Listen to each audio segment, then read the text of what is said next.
A very good afternoon to all respected seniors. On behalf of BJ Wadia Children's Hospital, I would like to thank organizing committee of KDH that they allowed me to present a case here. So here I begin with my case. All that glitters is not gold. All pH do not require sildenafil. 8 months old male child was a known case of genetically proven trisomy 21, second by birth order, born of third degree consanguineous marriage. He was referred by a pediatrician for further cardiology management after being diagnosed elsewhere with pulmonary hypertension. The child presented to us in Wadia at 4 months of age, but I would like to begin the history from birth history. The baby was full term, normal vaginally delivered, cried immediately after birth, and birth weight was 2.7 kg. And the baby had NICU stay for 7 to 8 days for early onset sepsis.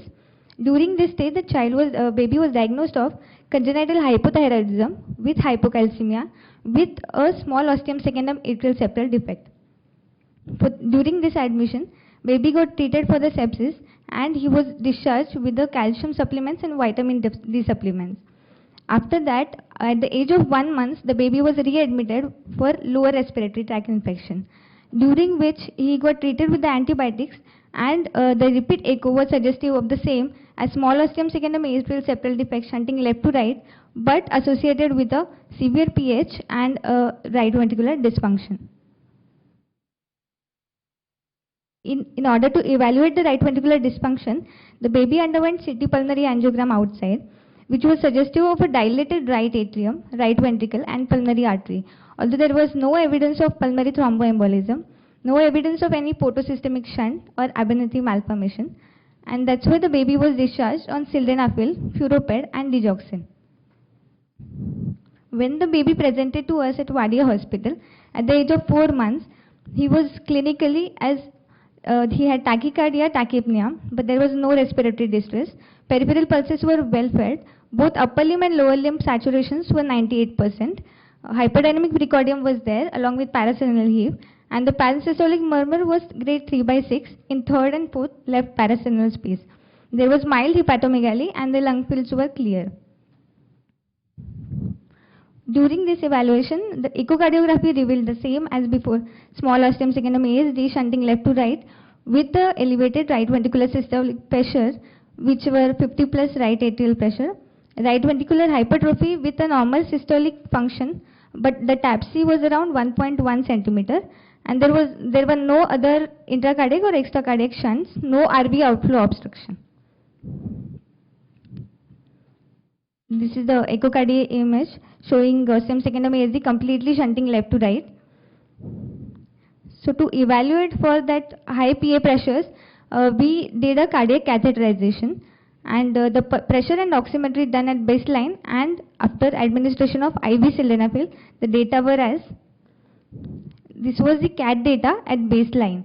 As we can see, the mixed venous saturation here is approximately 79% with the pulmonary artery pressures of 83. So there was a step up from SVC to PA of around 4%. Although there was a rise in right ventricular end diastolic pressure and a significant rise in left ventricular end diastolic pressure to 17 millimeter mercury. Also, the right ventricular pressure were reaching almost half of the systemic, that is 47 millimeter mercury. Then after giving sildenafil at 0.3 mg per kg, we repeated the CAT data. Here we are getting a mixed venous saturation of 70% approximately. So there was a significant step up of 13%, and the right ventricular end diastolic pressure and left ventricular end diastolic pressure were persistently elevated to the same values.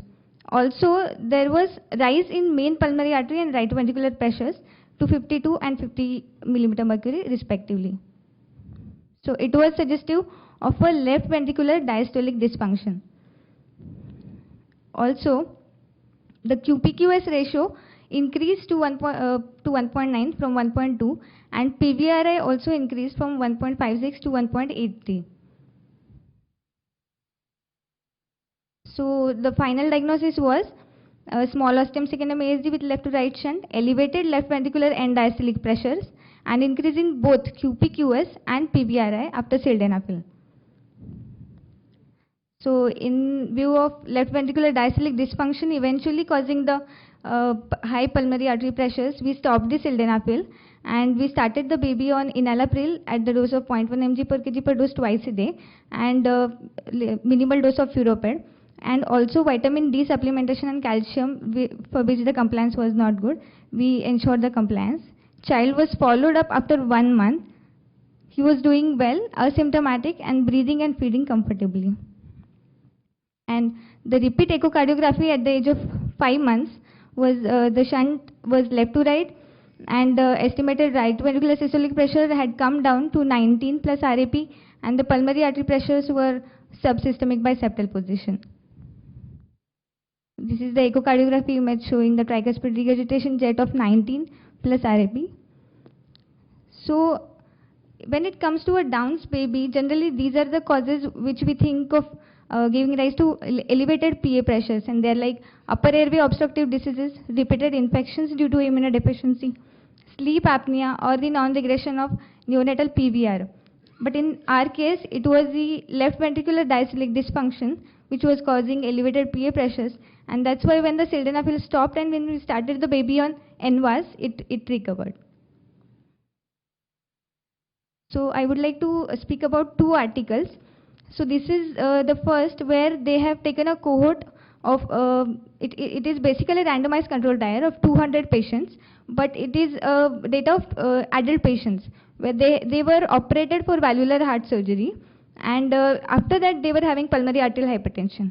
So sildenafil and placebo, they were divided into 2 groups, although the sildenafil group worsened.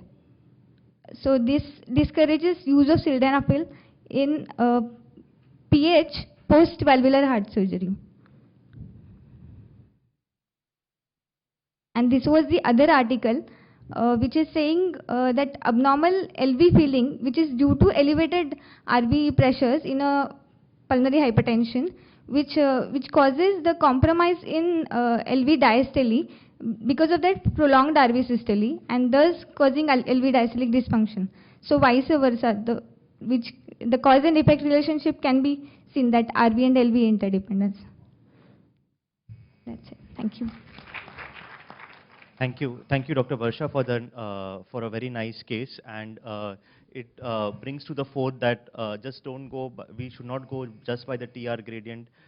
See that the patient has pulmonary hypertension and start sildenafil. We should look at certain parameters on echocardiogram which can point to something else. Here, the ASD, which was shunting left to right with a gradient, was a giveaway saying that this is not pulmonary arterial hypertension and this is something else.